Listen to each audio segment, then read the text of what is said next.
Hey guys, welcome back. I just wanted to kind of show you what I'm doing to cut the lid that I have here.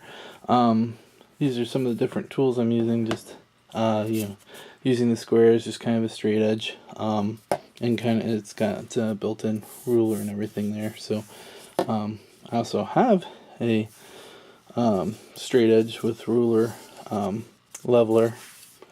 These two things you don't really need. You just need something with a straight edge. So that was what I had, those two things. So tried to use the square to kind of try to square off and make the lines as straight as I could. I also used the net pot for measuring.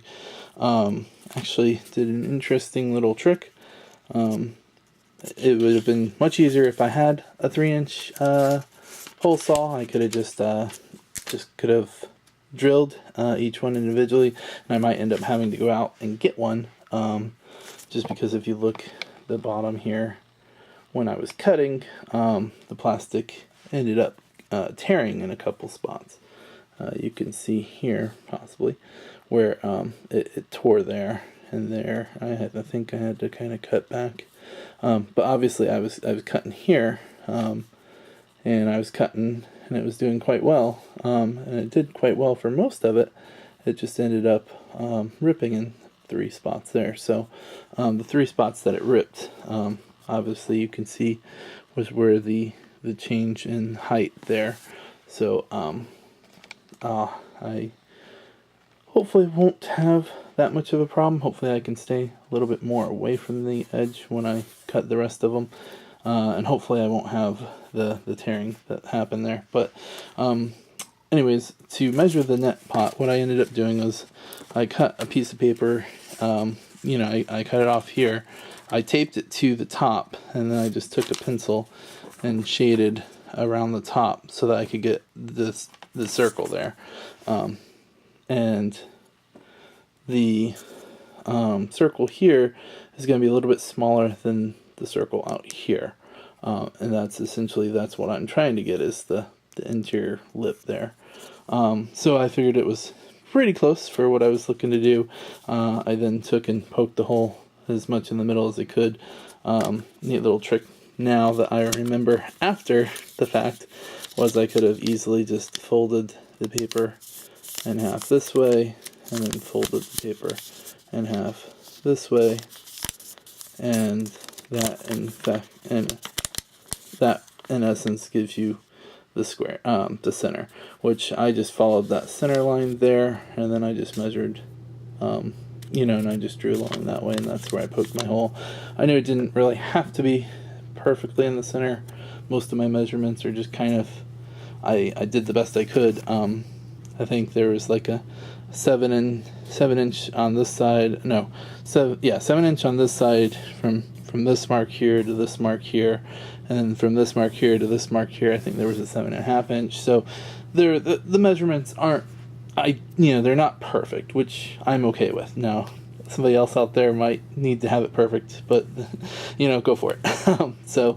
But long story short, I ended up just making the paper here, and you can see it fits okay. It's not perfect. So then I poked the hole here in the center, and what I did is I made 2 lines, one this way and one this way, and then I put the pencil, which is the center of the circle here, I put it right on the X in the middle, and then I just traced around the outside with a Sharpie. So I was trying to use a pencil to mark the plastic. Don't know if you can see or not, but the mark ended up making more of an indent into the plastic and less pencil came off, so I ended up just taking and marking with a Sharpie. So hopefully Sharpies are food safe. I don't think they are, but I'm planning on maybe trying to wash this off, maybe. Hopefully something will take it off, and whatever doesn't come off, then I'm sure it'll be fine. I used some tape, the nut cup, scissors, of course, I think, and then I just used the Sharpie knife here to cut out the hole. So that's essentially what I'm doing here. I am taking my time and just, really carefully, cutting just little minute pieces at a time. I don't know if you can see or not. I was trying to stay inside the edge of the line, and obviously I messed up in quite a few places. So that is a thing I'll have to deal with. But overall, I was pretty happy with the fit. I thought it turned out well. There is that little spot here where it tore, which you can kind of see. Maybe there's a little light there. But I'm not too worried about that. I think it'll be okay. So I'm just gonna, like I said, I made it so that there would be 8. 1, 2, 3, 4, 5, 6, 7, 8. So just wanted to do 8 spots in the lid. So for essentially the way I started out was I put 1 cup down, where I wanted it there, and then I marked off the center of the outside here, leaving a little bit of room, about a eighth of an inch or so.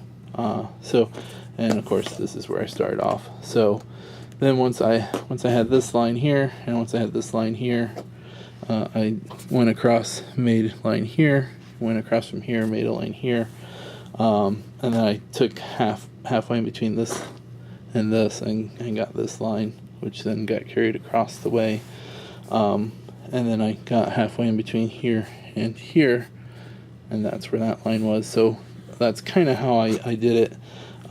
I messed up and marked the center here, which ended up working out okay, because then I could cross this line. Actually, I made this because I was crossing this line and I was crossing this line, and luckily I remembered I didn't need a hole in the center of the lid. Otherwise I'd have a big hole there and be like, oops.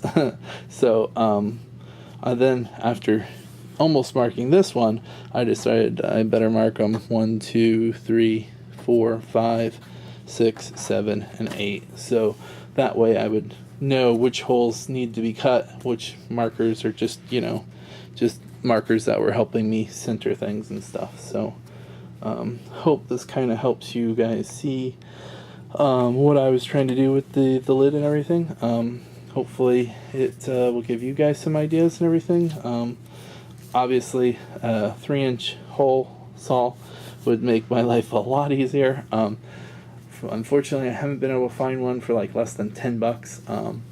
And since this is the first tote that I've done, I haven't seen the justification to buy one as of yet. Depending on how the rest of the holes go, if they rip out like that or if they go well, I'm definitely going to be looking for 2-inch, 3-inch, and 4-inch, just so that hopefully I start getting more of these and doing more of these, then I'll have those for the future. So, but for now, I'm just using the razor blade knife, and just slowly cutting around in a circle. I try to make the cuts as small as possible to try to get as true of a circle as I can. So that's what I ended up with there.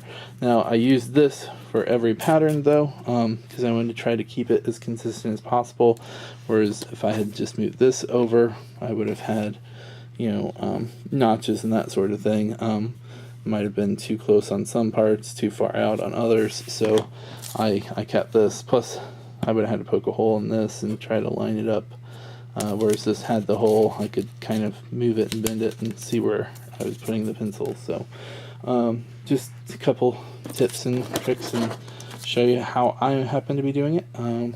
Certainly not the most efficient way, certainly not the best way, but just the way I did it. So hopefully you guys enjoy this. Hopefully this works out with 8 holes in it instead of just 6.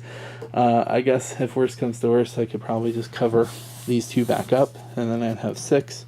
Not ideally positioned, obviously, because it would be closer to the wall. The roots would be closer to the wall on this side, so I'd have 4 of them, where 2 sides of the roots might be kind of crowded a little bit, but it wouldn't be ideal, but it could work. The other thing I guess I could do is 1, 2, 3, and then 4. I don't know, but I could do a whole bunch of different things. So, but hopefully I'll give you guys an update on this once I get it all cut out, and we'll go from there and see what's happening. So thanks you guys for watching, and I'll talk to you guys later.